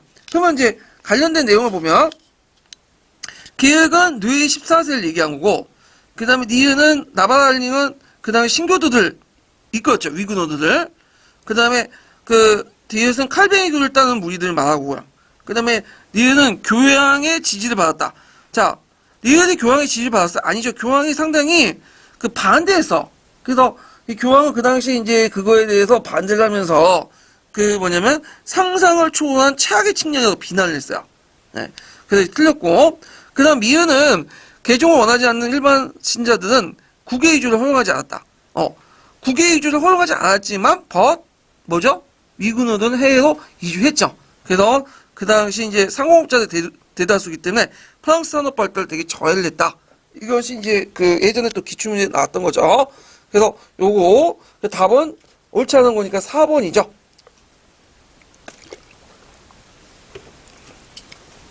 자, 그 다음에 이제 6번 문제 볼게요. 30년 전쟁인데, 30년 전쟁 나오면 이제 되게 뭐가 나오냐면, 배경이나 가정이 안 나와요. 그래서 베스트 8년 조약의 내용이 나와. 그래서 그걸 초점 맞춰 공부를 해주세요. 자, 이 30년 전쟁이라는 건 17세기 초중반에 일어난 전쟁인데, 독일에서 일어났죠. 유럽 최후의, 최대 종교전쟁입니다. 또 국제전쟁이요. 그래서 이제, 여기에 보면, 그, 덴마크, 스웨덴, 프랑스가 차례로 이제 참전하죠. 그래서 크게 4식이 나눠요. 첫 번째는 뭐야? 보헤미아 전쟁식이죠? 근데 이게 여기까지는 국내전이야. 그러다가 이제 두 번째는 누가 참여했죠? 덴마크. 그래서 세 번째는 스웨덴. 마지막으로는 프랑스가 참여했죠. 그래서 이제, 프랑스가 참여해서 이제 크게 신교도가 이긴 다음에 구교도가 이제 패배로 해가지고 맺어진 게 베스트 8년 조약이에요. 네. 그래서 요렇게 이제 보시면 되는데, 자, 1번 볼게요. 자, 독일 30년 전쟁에 맺어진 베스트 8년 조약의 결과에 대한 설명을 옳은 것은, 자, 1번은 아우쿠스부르크 화약의 원칙이 제약인데요. 칼뱅파가 인정받지 못했다. 그게 아니죠. 칼뱅파가 인정받았죠. 자, 아우쿠스부르크 화약은 어떤 내용이에요? 구교가 루터파를 인정해준다. 그거죠. 근데 이때 인정은 개인적인 인정이 아니라, 집단별 인정이죠. 그래서 그 주군이 선택한 종교를 그 신민이 따르도록 했어요. 예. 그렇지만 칼뱅파는 개인이 칼뱅파가 개인의 종교 자유는 인정받지 못했다는 특징이 있죠. 그 다음에 이제 2번을 보면 독일의 각 영방의 완전 주권이 인정되면서 포유세인 지위가 항상 됐다. 맞죠? 그래서 30년 전쟁은 그 뭐냐면 가정에서 이제 연방 국가들의 이제 권한을 인정받게 되는데 독일 연방 국가는 완전한 주권과 독립을 인정하였고 특히 거기에서 이제 외국과의 동맹을 체결할 수 있는 권리를 획득하게 돼요. 예. 그래서 이때 이제 이로써 신성 로마 제국은 실제로 붕괴가 되고 그 다음에 이때 이제 포이센이라는 국가가 등장하죠. 물론 포이센은 그 당시 이제 그 브랜덴부르크 선제후령이라고 이제 했는데 이게 부각이 됐다. 기억을 해두시면 돼요. 그럼 참고 신성 로마 제국이 해체된 건 언제죠? 실제로 붕괴된 거고. 나폴레옹 때죠. 나폴레옹이 무슨 동맹 맺었어요? 나일 동맹 맺었잖아요. 이때 해체돼요. 신성 로마 제국은. 자, 그 다음에 이제 3번은 뭐냐면, 자, 프랑스는 알사스 로렌 지역에가 라인의 자한에 대해 지배권을 갖게 됐다. 이때 이제 좀 눈여볼 게 뭐냐면, 프랑스는 국교도 국가죠. 이때 루이 13세였고, 추기경은 누구였어요? 니쉐리라는 사람이죠. 뭐냐면 그때 재상은. 근데 이 사람은 자신의 종교, 그 다음에 프랑스가 카톨릭 국가임에도 불구하고 누굴 지지해줬죠? 신교를 지지했어. 왜 그럴까요, 그거는? 그 당시 합스부르크를 견제하기 위한 거죠. 왜냐면 종교보다 이제 국가 이익이 더 우선이니까, 국익이. 그 당시 이제 프랑스는 어떤 생각을 갖고 있냐면, 나일강 경계도에서 강병의 안쪽에 있는 건 다 프랑스 영토다라는 자연국경설이라는 관념이 있었어. 이걸 바탕으로 프랑스 영역을 확정지어야 된다. 그래서 이각해가지고 그 당시에 알자스 지역을 얻게 돼요. 원래 이 알자스 지역 같은 경우에는 독일 영역이거든요. 영토인데 이 지역을 얻게 되고 그 외에도 이제 그 전에 획득했던 메스톨, 베르덴 같은 나일강 영안에 있는 지역들을 국제 확인을 받아요. 근데 여기에도 오답은 뭐냐면 로렌 지역이에요. 로렌 지역. 보통 알사스 로렌 하니까 같이 묶어 있는 걸로 생각하는데 다른 지역이에요. 예. 이 로렌 지역은 베스턴팔렌 지역 때 뭐냐면 영토가 된 게 아니라 그 후에 1766년에 추가로 얻게 돼요. 이건 뒤의 얘기야. 1766년이면 100년 뒤의 얘기죠. 예. 그거 좀 구별해 주시면 돼요. 그래서 알사스 로렌 지역이 원래는 독일 지역이었다가 프랑스 넘어가죠. 근데 이 지역이 다시 독일 지역으로 돌아가는 전쟁이 있어요. 무슨 전쟁이요?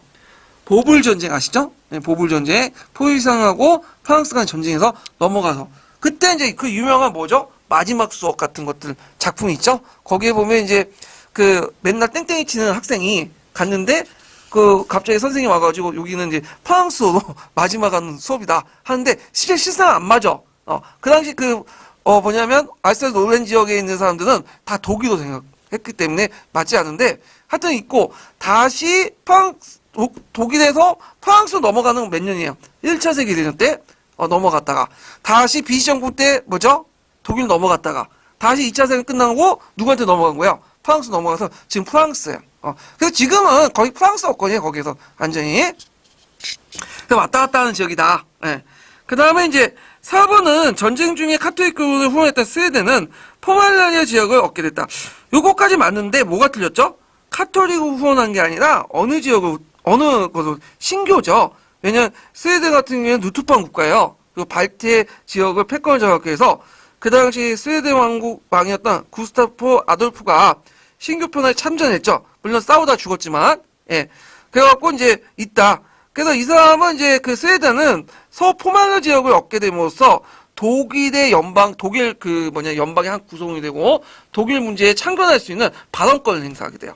예. 이런 것들 좀 기억을 해두시면 돼요. 그래서 틀렸고, 답이 2번이에요. 자, 그 다음에 7번을 보죠. 자, 미추리 이전쟁을 종식시키기 위해서 체결된 조약의 결과를 옳지 않은 것은 이렇게 했는데, 자, 아우쿠스부르크화의 이후 종교 문제는 소강 상태에 유지했으나 16세기 말에 이어 약간의 변화가 일어났고 예수회를 중심으로 카톨릭세력이 회복됐고 칼뱅파 세력이 확대됐고 17세기 때 불안을 느낀 프로테스탄트 제후들이 칼뱅파인 팔찌설제를 중심으로 연합을 결성했고 이에 대해서 카톨릭 측은 바이에른 공을 중심으로 동맹이 형성이 됐다.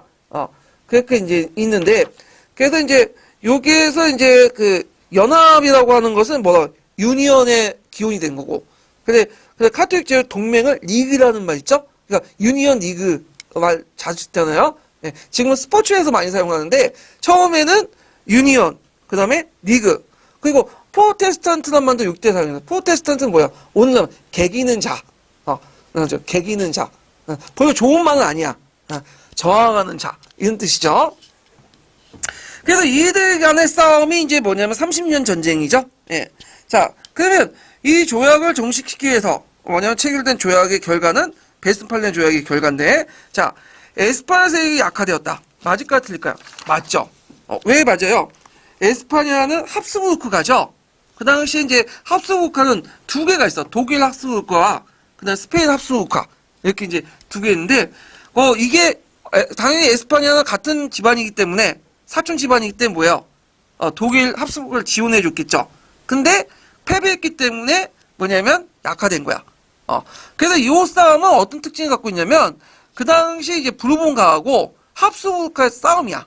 예전 발로아 왕조와 합스부르크가 싸웠잖아. 국제적으로 연장선상을 보시면 돼요. 그래서 부르본가는 합스부르크가 이제 견제하는 측면에서 30년 전쟁 때 신교들을 또 지원한 측면도 있어요. 예. 그래서 이제 에스파냐 같은 경우에는 이때 이제 뭐냐면, 자기가 예전에 차지하고 있었던 네덜란드가 독립전쟁에 네덜란드 독립했었잖아요. 국제적으로 그 네덜란드 독립을 국제적으로 공인해줬죠. 이것도 이제 에스파냐 합스부르크를 이제 뭐냐면 약화시키는 그 목적이 있었고요. 그 다음에 그 연결돼서 네덜란드 독립이 공식 인정되었다. 그러니까 예전에 인정됐지만, 국제적으로 인정받은 거야. 그리고 그 오스트리아 합스부르크를 견제하기 위해 또 뭐냐면 독일 합스부르크를 견제하기 위해서 스위스도 독립돼 있었는데 스위스의 독립도 인정해줬죠. 그런 것들. 그 다음에 이제 그 오스트리아 합스부르크가 세력이 강화된 게 아니라 뭐죠? 약화되었다. 이렇게 보시면 되고요. 틀렸고. 그래서 독일에서 연방국가의 주권과 독립이 공식적으로 인정됐다. 맞죠? 그러면 구체적으로 그걸 권한을 쓰라 하면 어떻게 써야 되겠어요? 이 당시 연방국가들이 뭘 획득했죠? 조약을 체결할 수 있는, 동맹을 체결할 수 있는, 권한을 획득했죠. 오늘날만 외교권을 획득했다고 보시면 돼요. 예. 그 다음에 이제, 5번을 보면, 칼뱅파도 누트파와 같이 정도의 종교의 자유를 보였다. 맞죠? 예. 그래서 이때부터는 이제 개인의 종교의 자유를 인정하게 되죠. 그리고 이제, 우리가 알고 있는 근세시대 때 그 종교개혁 시기 때, 하나의 종교, 하나의 왕국에는 하나의 종교가 있어야 된다. 이런 원칙이 깨지게 돼요. 그러면서 이제 종교는 개인의 문제가 되는 거예요, 이제. 개인 선택의 문제가 된 거죠. 예. 그래서 이제 근대사회로 넘어가는 한 계기점이 됐다. 이런 것들 좀 보시면 될 것 같아요. 그래서 이때부터는 종교적 간용의 문화가 형성이 돼요. 간용은, 어떤 것을 기반으로 하냐면, 내가 이 사람을 인정하지 않으려고, 인정하고 싶어서 인정하는 게 아니라, 인정하지 않으면 뭐가 되는 거죠? 다치니까 인정해 주는 거야. 이게 간용이죠. 예. 그래서, 이런 종교적 간용이 이제 형성이 됐다는 거죠. 근데 최근에 이제 유럽에 와서는 이슬람교도들의 어떤 그 테러 때문에, 배타적 분위기가 형성돼요. 그래서 그것 때문에 또 이런 간용적인 어느 문화가 없어지고 있죠. 그리고 그 이슬람교도 배척하려는 이제 구구세력들의 목소리가 좀 더 높아지고 있는데, 그런 것 같아요, 좀. 예. 그래서 이제 종교전쟁 이전으로 또 도와가려는 흐름도 있는데, 좋을지 안 좋을지 모르겠어요. 제가 거기 살아보진 않아서 그건 모르겠는데, 만약에 살았으면 저도 똑같은 목소리로 이슬람교도 배틀하고 그럴 것 같아요. 그냥 잘못하면 죽을 수도 있잖아. 예. 그게 단순히 문화적인 문제가 아니라 자기 생존과 관련돼 있으면 또 다른 문제니까. 자, 하여튼 뭐 이렇게 있고요. 그래서 3번 관련된 거, 7번은 3번이 답이죠. 자, 그 다음에 이제 문제 보서 지상의, 8번 문제 볼게요. 8번. 8번은 이제 종교개혁하고는 직접 관련이 없고 뭐하고 관련된 거냐면 이제 그 농민반란인데 종교개혁에 영향을 받은 거죠. 독일 농민반란은. 자, 위에 있는 사료는 이제 뭐냐면 16세기 초에 독일에서 일어난 그 농민군이 내었던 메빙갱 12개조예요. 주로 이제 독일의 중남부 지역에서 일어난 농민반란들인데 이들이 이제 주장했던 게 뭐냐면 메빙갱 12개조에서 주장했던 거 외워두세요. 시험 문제 나올 수 있어요. 농노대 폐지, 그 다음에 공락 감면, 지대 인하, 그 다음에 성직자 선출 등 봉건제 잔재를 청산하자. 이런 것들을 주요 내용으로 이제 하고 있다. 그래서 그 내용을 보면 이제 그 사제를 선발할 때, 왜 그 교회에서 임명하냐? 우리가 자체적으로 선발하자. 그 내용이에요. 그러니까 성직자 임명권은 교회가 갖지 말고 이제는 주민이 갖자. 예, 이렇게 이제 주장하고 있고, 지금 그렇게, 지금도 안 되죠, 그거는. 지금 사제 임명권 누가 갖고 있어요? 카톨릭 교회가 갖고 있잖아. 예. 그 다음에 11제를 낼 수 있으나, 곡물 11조는 낼 수 있으나 가축 11조까지는 내지 말자. 모든 내용도 있고, 산림이용권 같은 경우에는 중세시대 때는 그 마을 공동체에 사용했잖아. 근데 이 중세에서 이제 근세로 넘어가면서 이 시기 때는 어떤 현상이 일어나면 이 산림이용권을 그 제후들이 독점을 해요. 그래서 일종의 뭐냐, 사냥터로 만들어. 그래서 이런 것들이 이제 문제점이 될 수 있고, 그 다음에 이제 그 늘어나는 부역으로 우리는 고통스럽다. 이것 좀, 뭐냐면, 그 시정해줘라. 뭐 등등등 여러 가지 것들을 요구하죠. 그래서 이게 왜 일어났냐면, 1524년 6월 달에 그 나일강 상류 지역에 슈투리엔 백령에서 추수작업 바쁜 예송 농민들에게 백작부인이 시들 갚는 데 사용한 달팽이 집을 수집하라는 그 부역을 가하니까 농민들이 격분이 되는 거야. 참 눈치가 없죠, 이 여자도. 예. 그래가지고 이제 이걸 계기로 폭발돼 나왔는데, 물론 이건 계기가 됐던 사건이고, 그 영향받은 것은 그 당시 루트의 종교개혁, 그 당시 또 뭐냐면, 민중의 이단, 경고운동을 바탕으로 한 이제 여러 가지 있다. 그래서 이제 거기에 루트의 사상들이 많이 들어가 있어요. 만민평등, 사회주의에서 부정, 만민평등이라든지, 그 다음에 예전 원시 기독교 철학 같은 거 있죠? 이런 것들, 뭐 사회주의에서 부정하는 그런 것들이 있고, 그래서 이제 그때 이제 사상적 종교적 이념은 뭐냐? 자, 극단적 복음주의가 있고, 그 다음에 그 예전부터 나왔던 그리스 공상주의, 뭐 사유주의에서 철폐, 계급 철폐, 그 다음에 천년 왕국설, 그 다음에 루트의 사상도 영향받을 수 있죠? 그 다음에 성서지상주의, 만인사생주의, 여러 가지 답이 될 수 있어요. 예, 그런 것들 좀 같이 쓰시면 되고, 거기에 좀 약간 눈여볼 게 뭐냐면, 그 천년왕국설이야. 천년왕국설. 자, 천년왕국설은 뭐냐면, 이 천년왕국설은 이제 그 요한 묵시록이라는 책 있죠? 그 요한 묵시록에 보면 제20장에 적힌 문장 해석을 둘러싸고, 그 그리스 종말론인데, 이때 이제 신이 최후의 심판을 하고, 그리스가 지상에 재림하면서 천년 동안 이 세계를 지배한다고요. 그래서 이때 이제 많은 성인들과 함께 나라를 건설했는데, 이때 이 사상을 바탕으로 한, 그 사상을 보면 계급이 없어지고, 그 다음, 가난한 사람들이 뭐냐면, 선택받아서 하나님의 종이 되고, 그런 내용이 있어요. 그래서 이제 동양식으로 말하면 뭐가 비슷하냐면, 그 뭐냐면, 미륵불 있죠? 미륵불 하생 사상하고 비슷하다고 보시면 돼요. 그래서 이제 천년왕국설에 대해서 이제 주장했던 것이 예전에 있었는데, 그때 이제 무초라는 사람 있죠? 이 무초가 이 천년왕국설 사상을 가지고 있었는데, 그 다음 동학농민한다. 그 농민 반란을 보고, 이걸 일종의 천년왕국의 징조로 본 거야. 그래서, 그때 무초가 이 농민 그 반란에 참여하게 되죠? 예. 그래서 이제 그 남독일 지역에 2,000명의 농민군을 지휘했다가 나중에 체포돼 처형이 되는데, 이 무초는 그 처음엔 루터를 지지했어요, 이 사람도. 근데 루터가 나중에 농민반을 비난을 하잖아요. 그러니까 비난을 해. 살찐 돼지다고 하면서. 최근에 김정은도 막, 트럼프 막 비난하고 욕하고 그러잖아. 늑다리 하면서 막 욕짓거리를 다 많이 하는데, 참, 그 국제 관계에서 그렇게 욕을 많이 하는 사람도 처음 봤어. 재밌긴 재밌더라고요. 일단, 예. 막장이 원래 재밌잖아. 자, 하여튼, 그래가지고 이제 여러 가지 사상에 영향을 받았다. 이렇게 좀 기억을 해두시면 되고, 그래서 이제 있고, 농민 반란과 관련돼가지고, 나올 수가 있어요. 그래서 아까쯤에 슈뱅기의 그 12개 조 내용하고, 그 다음에 루터의 태도도 나올 수가 있겠죠? 루터는 초창기 때는 상당히 농민 반란을 좋게 봤는데, 나중에 농민들이 이제 점점 가격화되고, 그 다음에 자기가 뭐 의도했던 것이 원래 영적 신분의 어떤 평등론인데, 뭐 신분제 폐단을 막 비판하면서 폐지를 주장하고 하면서 돌변하게 되죠.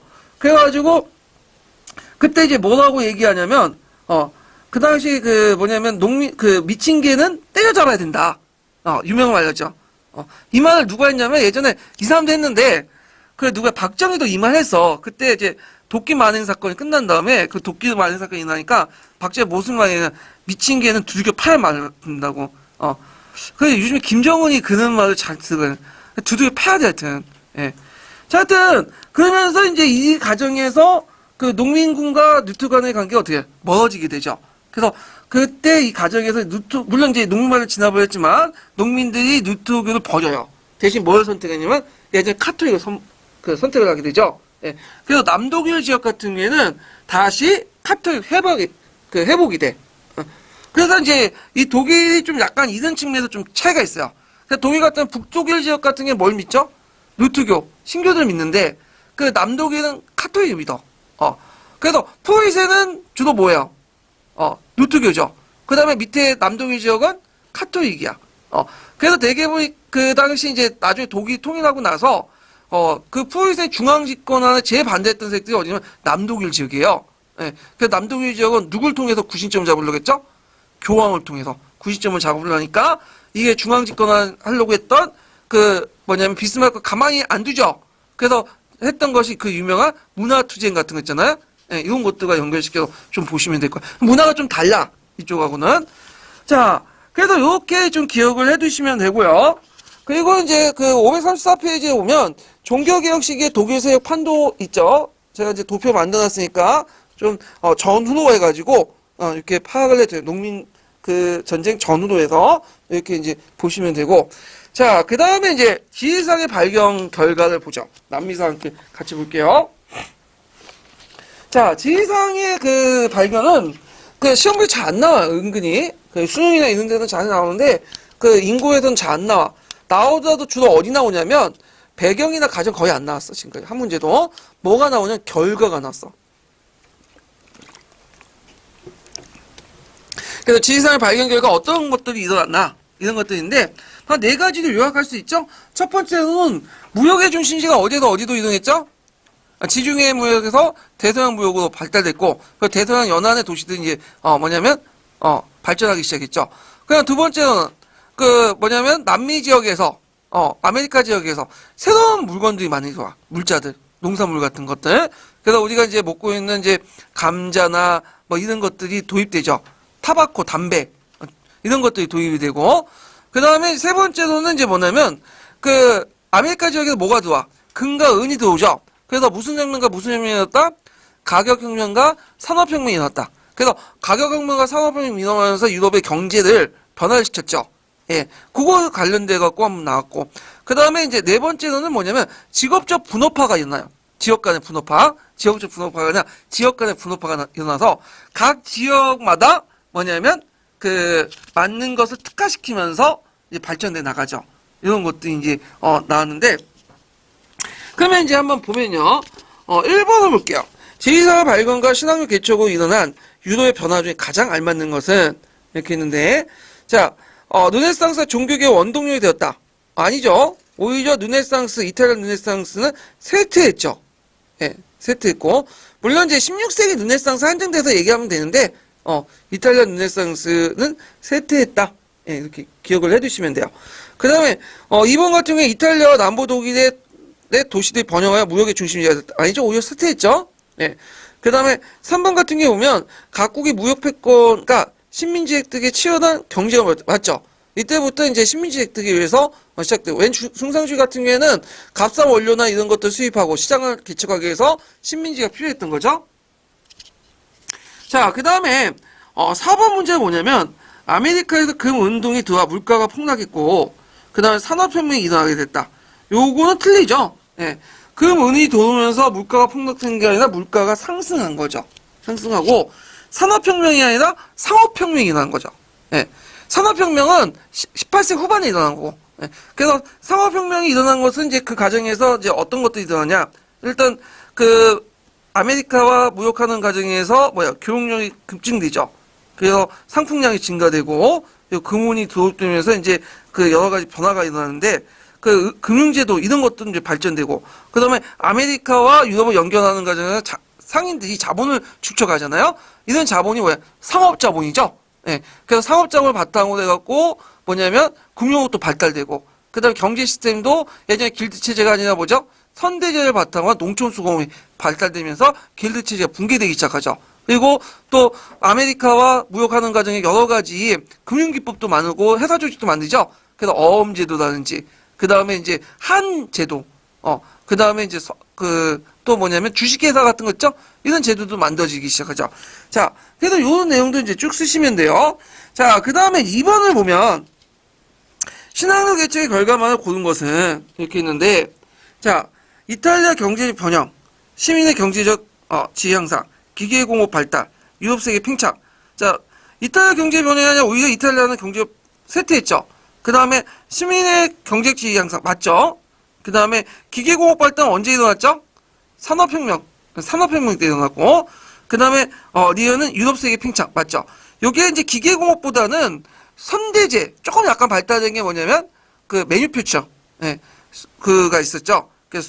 그래서 이제 수공업 공장제 뭐 이런 것들을 이제 보시면 되고요. 그래서 리은과 리을 이렇게 보시면 되고 3번을 볼게요. 자, 다음 거를 읽고 물음에 답하시오. 자, 15, 16세기 때 서유럽인들은 새로운 항로와 개척과 신대륙 발견 후 외부 세력의 팽창과 확대의 계기는 맞아있고 이걸 지리산에 발견하고 부르는 이 사건은 유럽의 경제는 여러 가지 변화를 겪게 되었다. 그래서 특히 신대륙부터 막대한 양의 금, 은, 동 같은 기금속이 서유럽에 유입되어 물가가 안등됐고 무역의 중심지가 대이동하게 되었다. 자, 이 물가 안등 사실은 무엇이라고 하는가? 가격혁명 이렇게 보시면 되고 이 물가 등으로 경제 타격받은 계층과 이익을 뱉은 계층도 있는데 자 이건 공통점이 뭐냐면 경제적으로 이제 타격을 받는 사람들은 뭐냐 지대 수입 그 고정 수입이 있는 사람이고 근데 이제 이거에 대해서 이제 뭐냐면 이득을 보는 계층들은 이제 주로 이제 뭐냐면 물가를 통해서 물자를 통해서 이득을 챙기는 건데 자 거기 이제 화폐 가치가 하락됐죠. 물가가 인상되면 화폐 가치가 하락하면 지대라는 고정 수요받는 봉공기축들은 어떻게 돼요? 올라갈 수밖에 없죠.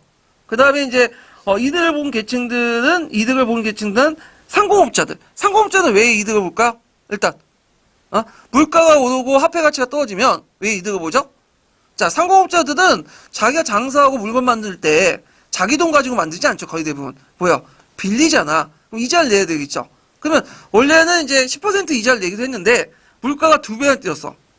인플레이션이 100% 뛰었단 말이야.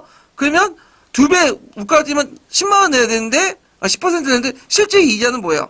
5%밖에 안 되는 거야. 물가가 뛰면 화폐가 떨어지잖아요. 그러니까 이득을 보는 거고.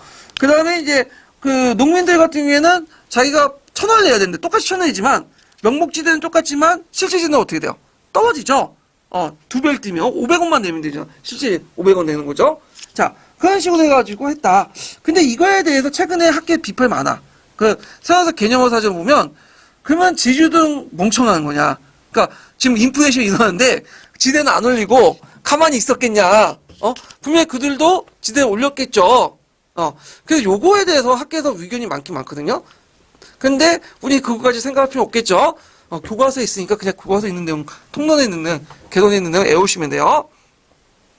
자, 그 다음에 유럽에서 무역의 중심지가 어느 곳으로 이동했는지 500자 이내에 쓰시오. 이건 뭐, 어디겠어요? 지중해 지역에서, 어디로? 그 당시 대서양 연안 지역으로 옮겼다. 이렇게 이제 보시면 되겠죠? 자, 그 다음에 뒤에 넘어가서 4번 문제 볼게요. 4번. 자, 다음은 16세기에서 17세기 은혜의 세계적 유통 경로를 표시한 지도의 무역 구조다. 자, 이들 근거에서 A와 B 지역이 일어난 변화를 각각 30자 이내에 쓰시오. 이렇게 있거든요.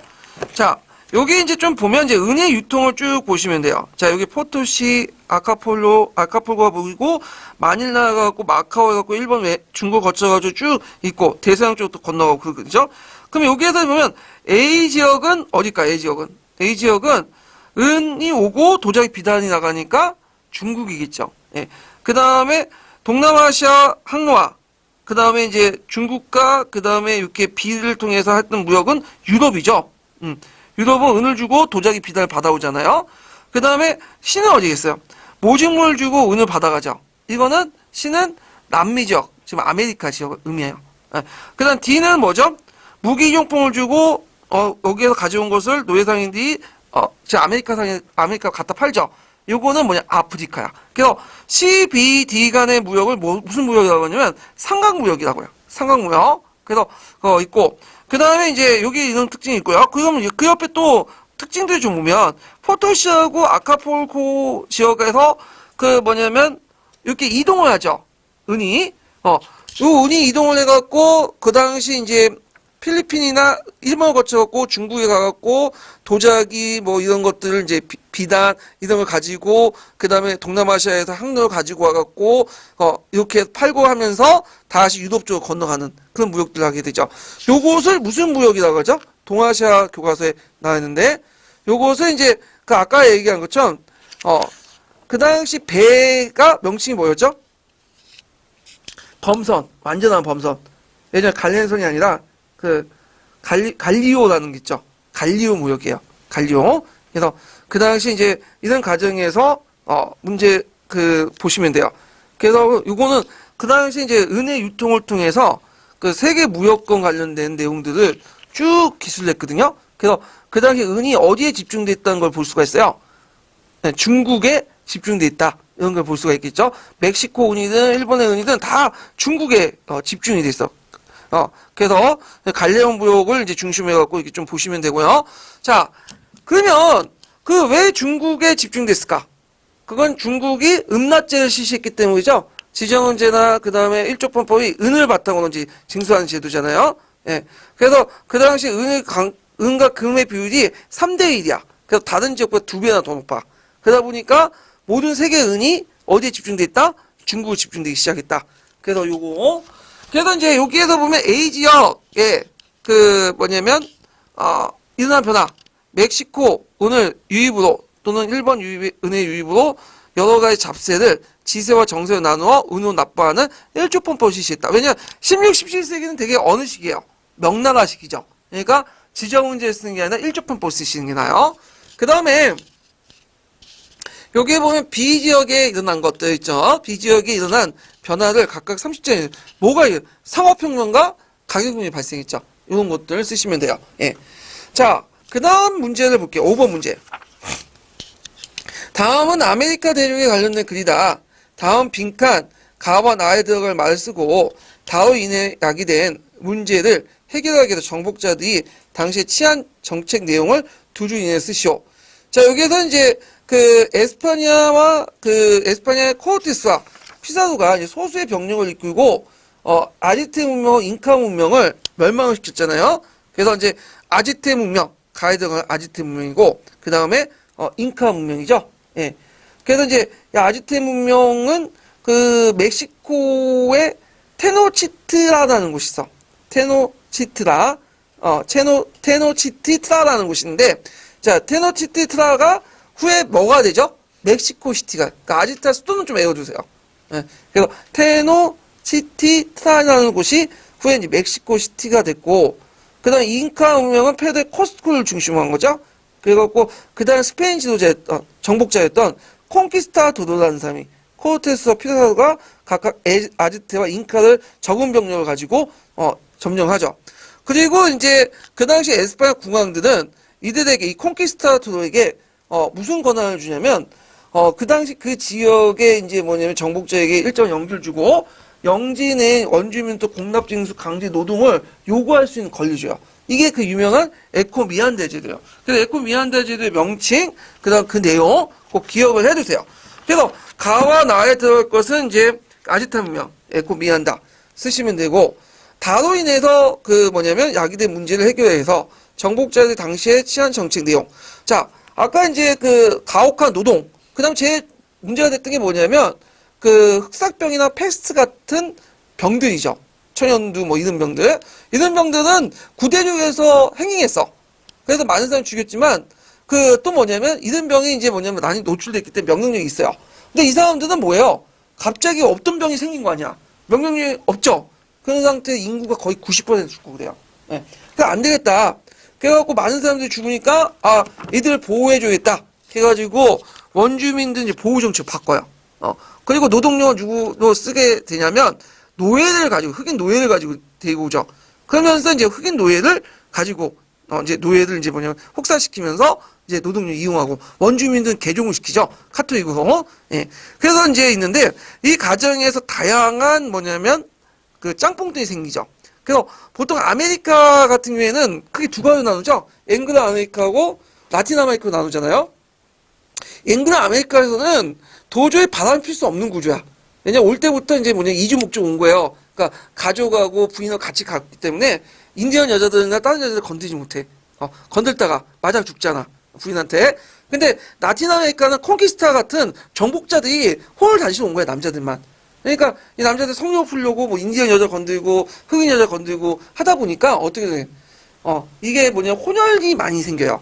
그래가지고 이제 메스티조라고 했죠? 백인하고 인디언 간의 결합한 얘가 나오고, 그 다음에 물라토라고 해가지고 그 백인하고 그 뭐냐면 또 흑인하고 결합해서 나오고, 삼바라 해갖고 흑인하고 또 인디언하고 결합해요.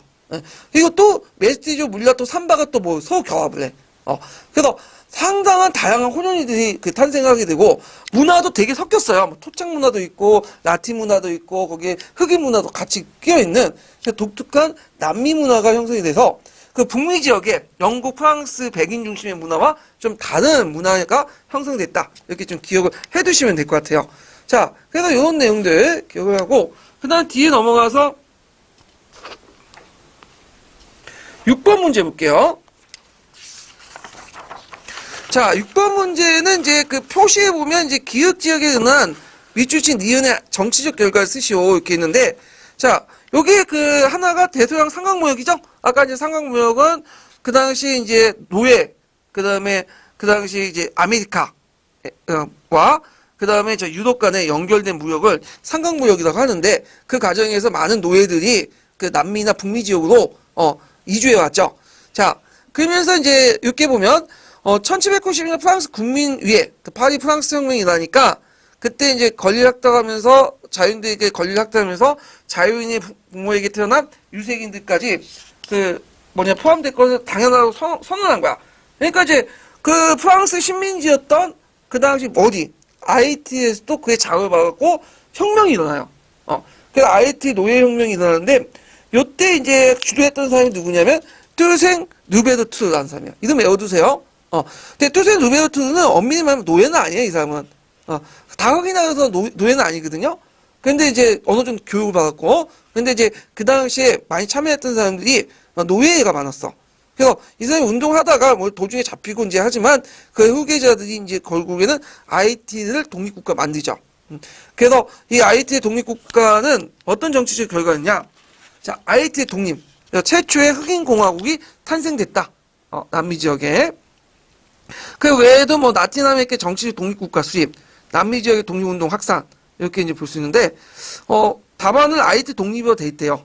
이렇게 했다고. 그래서 그 다음에 그 라틴 아메리카 최초의 독립국가 수립 부분에 대해서는 좀 의견이 많아. 교과서에는 그 그 라틴 아메리카의 그 독립운동 확산 부분, 그러니까 이것 때문에 독립운동이 확산됐다는데, 요거에 대해서는 의견이 좀 있다는 거죠. 교과서 같은 경우에는 그렇다는 견해도 있지만 또 아니다는 견해도 있어요. 왜냐면 그 아이티 같은 경우에는 이제 그 1804년에 그 프랑스로 독립했죠. 근데 나중에 이제 그 산 마르티니, 볼리바르 그런 사람들은 19세기 초반 때 얘기가 아니라 그 19세기 좀 뒤에 얘기야. 중반 때 얘기거든요. 그러니까 20년 뒤에 얘기죠. 예. 그렇기 때문에 약간 시간적 거리감도 있고, 그 다음에 이거는 이제 그 배경이 그 프랑스가 스페인과 포르투갈 본국을 지배했기 때문에 그죠? 그때 약간의 틈을 가지고 있고, 그 주도층도 좀 달라요. 예. 그래가지고 요거는 그렇지만 하여튼 IT 예전에 한번 시험 문제 나왔고, 그 아까 얘기했던 투생 누베르투 같은 이름 정도는 외워주세요. 그래서 관련된 가정 내용들은 제가 기출문제 분석을 잘 해놨으니까 읽고 참조해 주시고요. 자, 좀 쉬었다가 그 다음 절대방정 부분을 할게요.